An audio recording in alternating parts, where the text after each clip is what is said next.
written, and you try to put it in that, which you can try, and we can try to fight that, and we'll have discussions about that. Right now, you're in violation, and it's a legal document. This isn't just business as usual. I've talked to attorneys. You're in violation. They told me that. They can't do it.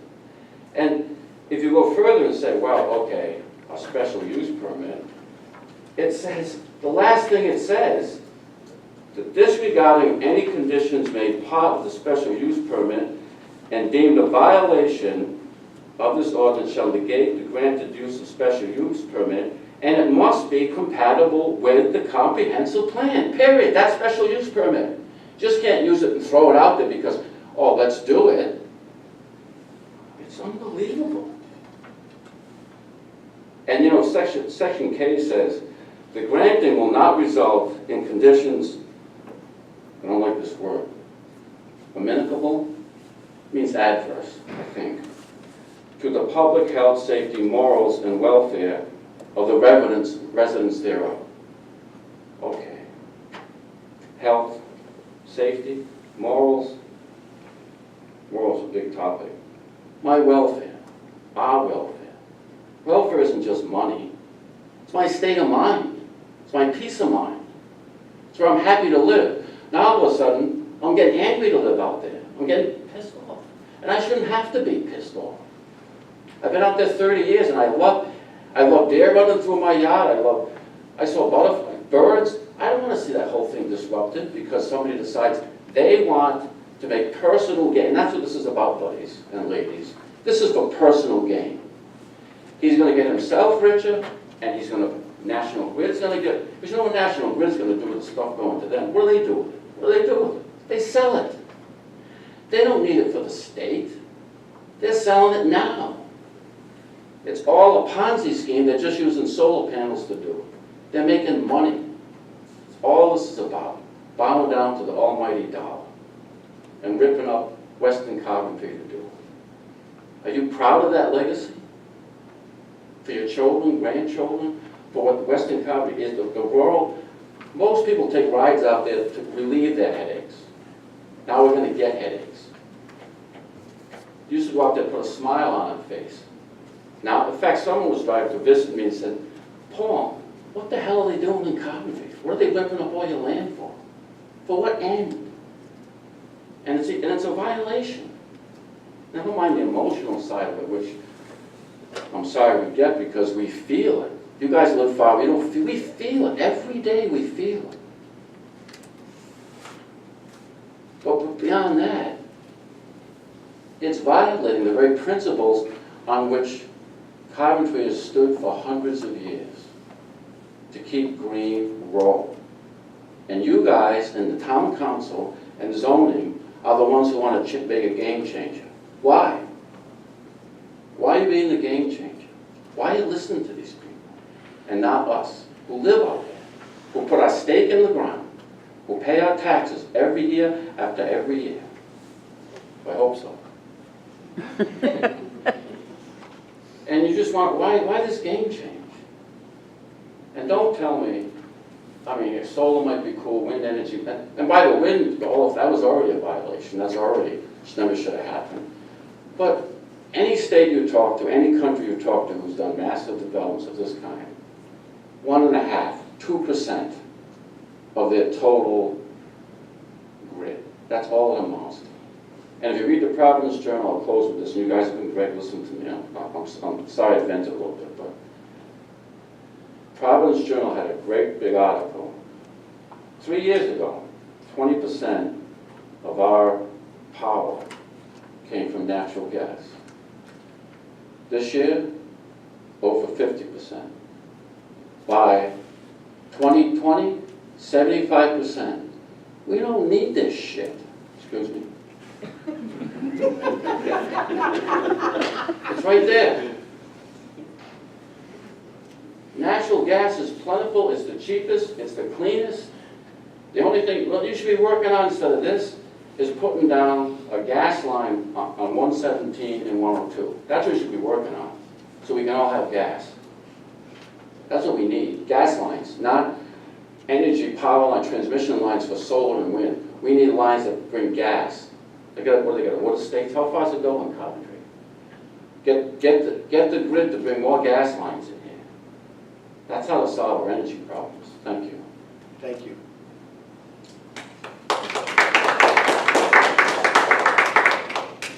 Anybody else? Miss? You gotta go? Okay, I understand. Thank you. It's going to be short and sweet. That's okay.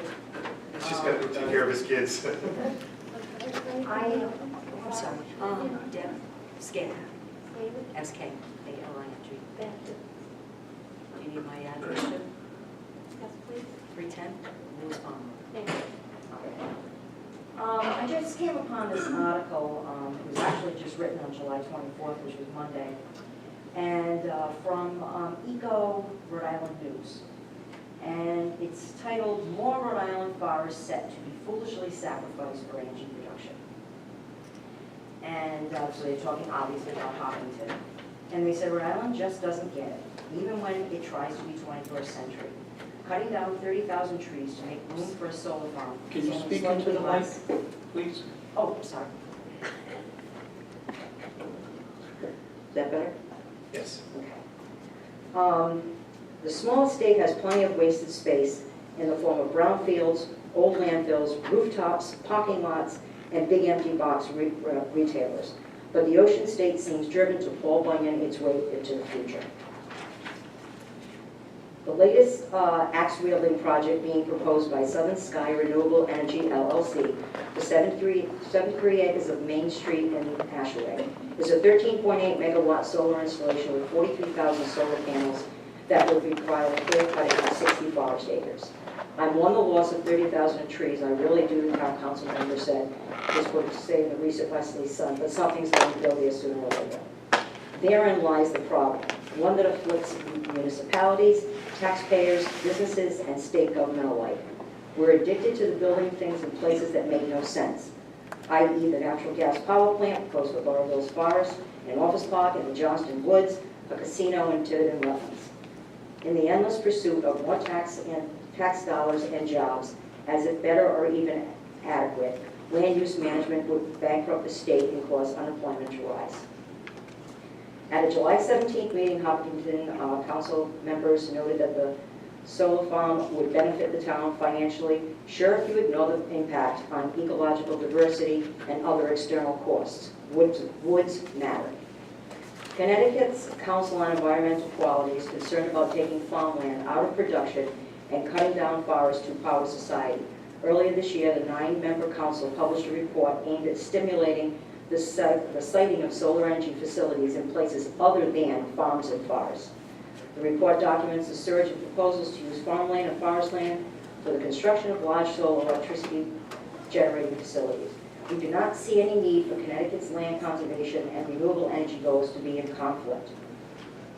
Chopping down forests further fragments forest land, which negatively impacts natural resources such as drinking water and habitat, and weakens environmental health by diminishing biodiversity.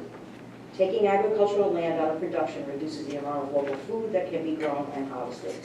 Scott Miller, manager of Community Technical Assistance for Grow Smart Rhode Island, told Echo Rhode Island News in May that solar panels on rooftops, industrial land, landfills, and brownfields would minimize environmental damage. We need to take a hard look at what we're proposing, he said. We shouldn't be sacrificing farms and forests.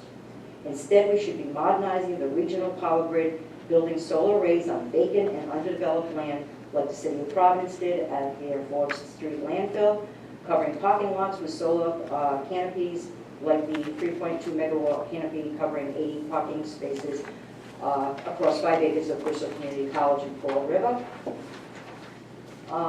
Campus, and we are regulating and incentivizing renewable energy developers to build in appropriate places supporting local farming so the industry doesn't have to sell out to energy consumption. So, thank you. Thank you. Sir?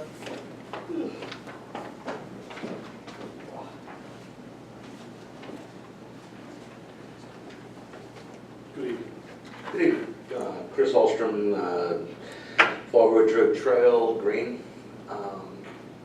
Really, it's something very quick, and it's because I'm really hoping that all of you do your homework really thoroughly on this project. And one of the things that kind of threw me off today was the plan that they had laid out for us. Talked about a certain number of acreage being developed, and I know earlier that you had mentioned about the 7 megawatt facility.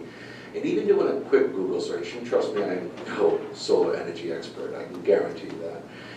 But I am pretty decent with numbers, and what I found just doing a really quick search is it takes about 5 acres of land to produce a single megawatt of solar energy on the average, if it's properly sited, etc.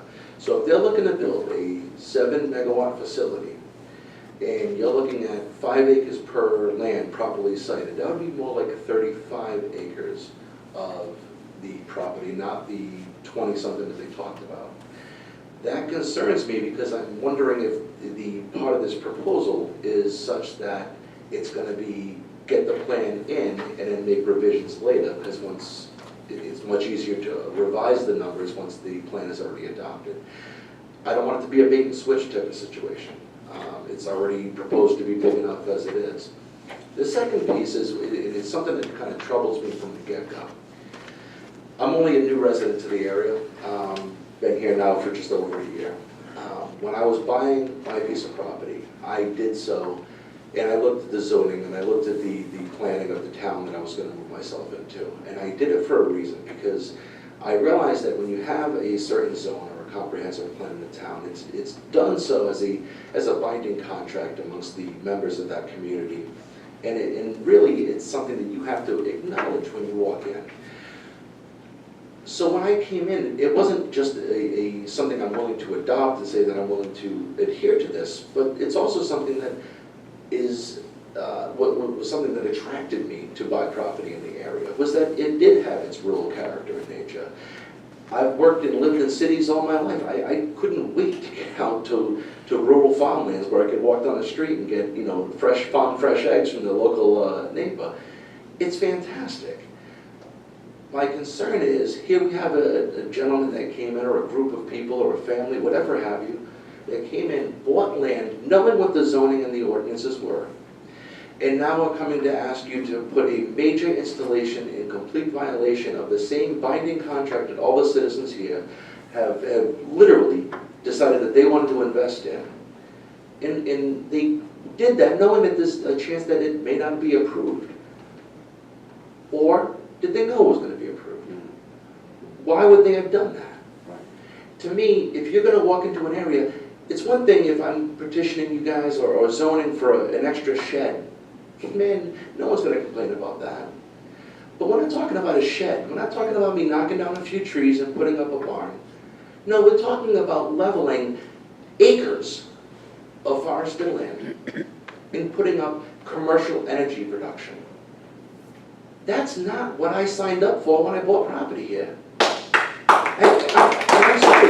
I'm hoping that you guys do hear that. I really do. And listen, I think you all speak from the heart, and I don't think you're doing a bad job. But you gotta listen to the people that all agreed to this contract, this binding agreement based on the zoning and everything that was there, and try not to overlook the majority of people that already agreed to these terms for the benefit of one individual or a group of small individuals. To benefit them at the expense of everyone else makes no sense. So again, I appreciate your time tonight, and I thank you, but I just implore you, please understand this from the perspective of the residents there. Thank you. Thank you. Anybody else? Thank you all. Well, I'll just say one thing. so after last minute. Okay. Oh no, you have all the time in the world. Well, no, I've said this before. I just want to go on the record of saying it again. Could you just please state your name? Jonna Harrington, 418 Hopkins Hollow Road.